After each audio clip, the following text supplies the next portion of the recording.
There was thunder in the air on the night I went to the deserted mansion atop Tempest Mountain to find the lurking fear. I was not alone, for foolhardiness was not then mixed with the love of the grotesque and the terrible, which had made my career a series of quests for strange horrors in literature and in life. With me were two faithful and muscular men, for whom I had sent when the time came, men long associated with me in my ghastly explorations because of their peculiar fitness.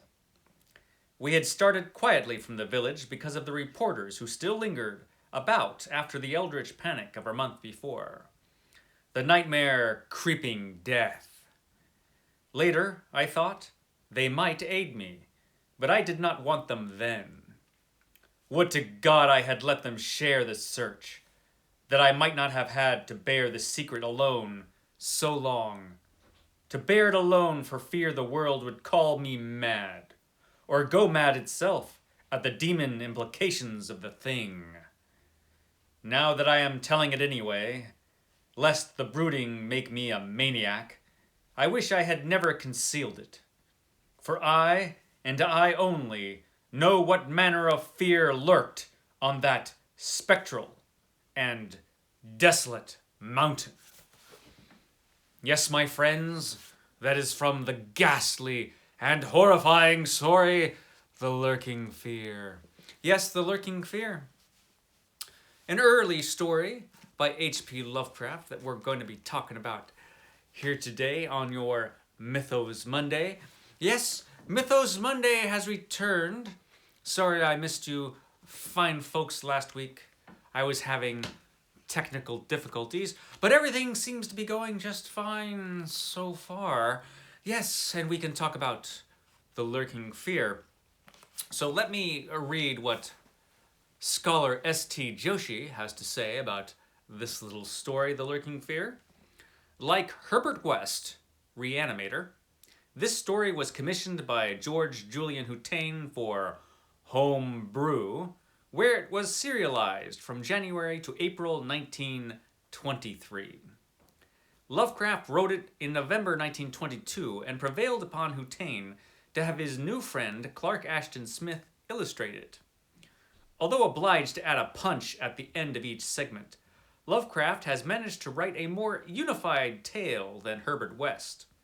The setting in the Catskills echoes that of Beyond the Wall of Sleep, while its theme of hereditary degeneration recalls facts concerning the late Arthur Jamin and his family and anticipates the rats in the walls.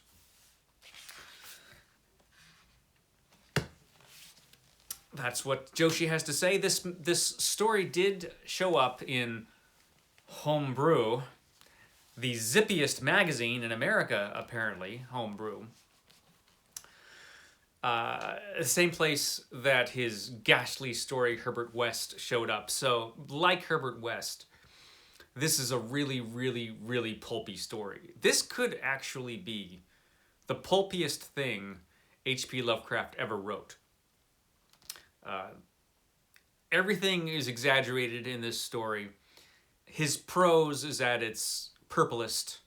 That kind of Lovecraft prose, which everybody kind of makes fun of, that's what's in this story. Pretty much, it is Lovecraft at his most extreme. But it's a really entertaining story. I like it an awful lot. It does have the theme of hereditary degeneration in it. Lovecraft seemed to be particularly fascinated with that idea at the time that he wrote this story and some of the others that I mentioned. I guess he always kind of did, but in this period of his writing, he certainly had it in his mind a lot. It probably reached its finest peak in The Rats in the Walls, which came right after this one. The Lurking Fear, the pulpy story, The Lurking Fear, was broken up into 4 parts and published in 4 parts in Homebrew. But unlike Reanimator, The Lurking Fear is a more unified story. So they read more like 4 chapters, not just 4 separate stories. Reanimator, each part of that felt like its own little story that was a sequel to the preceding one. This one does feel like one unified story, where we have this guy who's a seeker of horror. He's really into horror, this guy. And back in these days, the 20s, it's not like they had a ton of horror movies or a ton of horror literature. So, he actually went out and tried to find real scary stuff. And so that's why he went to this little mountain town, or yeah, a little village where this terrifying thing had happened. This small settlement in the mountains was completely obliterated. Originally, they thought perhaps it was lightning, but it was just too ghastly for that.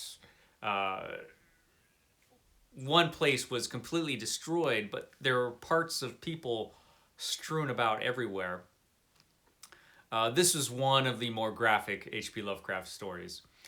Nothing like something you'd read today, but it does have a few pretty graphic moments in it, which are a delight, of course.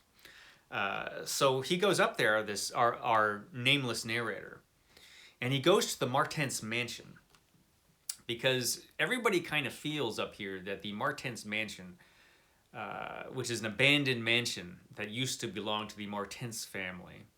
And what happened to them anyway? So he goes up to this abandoned mansion where lots of shady stuff apparently had taken place. But, he doesn't really know the details. And everybody kind of connects the Martens mansion with the lurking fear.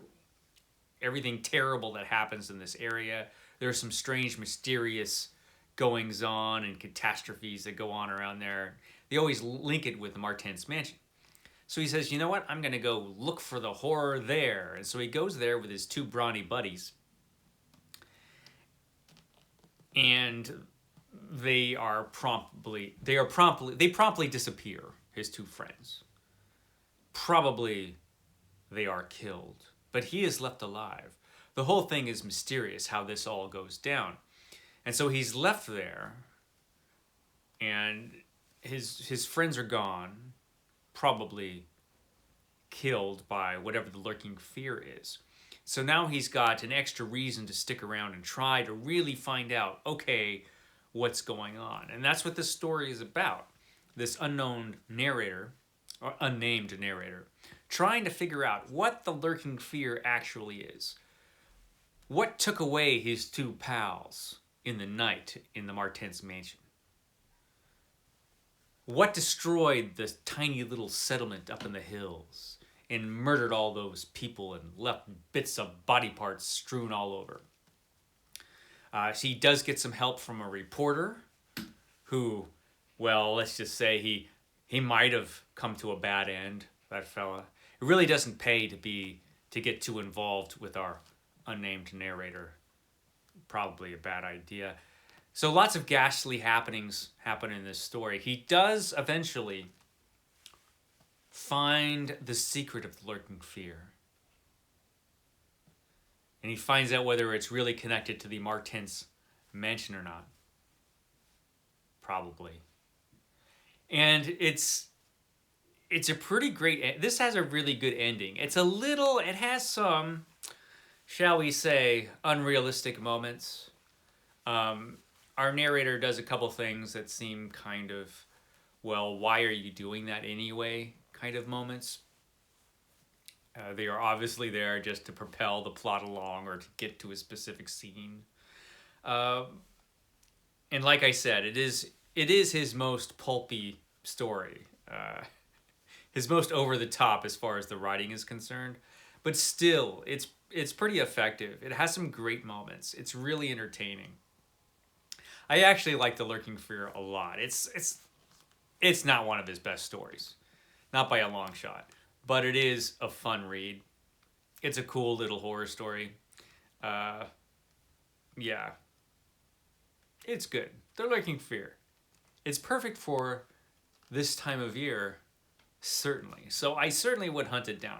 Like I said, it's not his best, but it's a fun story to read.